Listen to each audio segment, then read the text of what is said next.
When a car and a truck collide, the car is at a serious disadvantage. One particularly devastating type of crash is when the car slides underneath the back of a heavy trailer. The Institute tested trailers to see how well their guards prevented underride in a 35-mile-an-hour crash to the back. There were trailers from 8 different manufacturers who together make up 80% of the heavy truck trailer market. Each trailer was tested up to 3 times. There's a full overlap crash test, a 50% overlap crash test, and a narrow overlap crash test.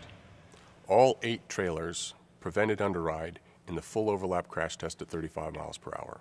All but one prevented underride in the 50% overlap condition, and only one managed to prevent underride in all 3 test conditions.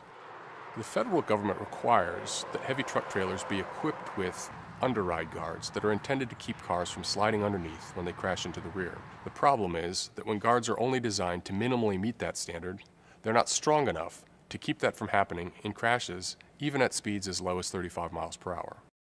Modern cars have a crush zone at the front that's designed to collapse in a way that minimizes the risk of injury to occupants inside. But that only works in a crash with a trailer if the trailer's underride guard stays in place, as it has here.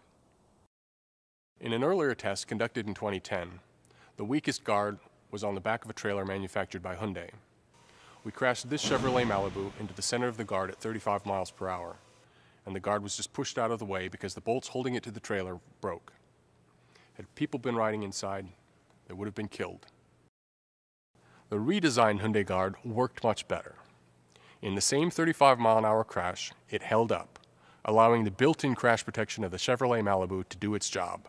People riding inside would have been able to walk away without any serious injuries. Only one trailer prevented underride in all 3 of our tests, including the narrow overlap. That trailer was manufactured by Manic, who sell Trailmobile brand in the United States. Most trailers have the vertical supports for the underride guards close to the center of the trailer. The Manic engineers tried something different. They moved the vertical supports outboard, which makes the ends of the guard stronger. All of the trailers in this series of tests had guards that met a Canadian standard, even though the Canadian standard requires that guards be stronger than they're required in the United States. Our research shows that cars are still vulnerable to underride when they hit the outer end of the bar.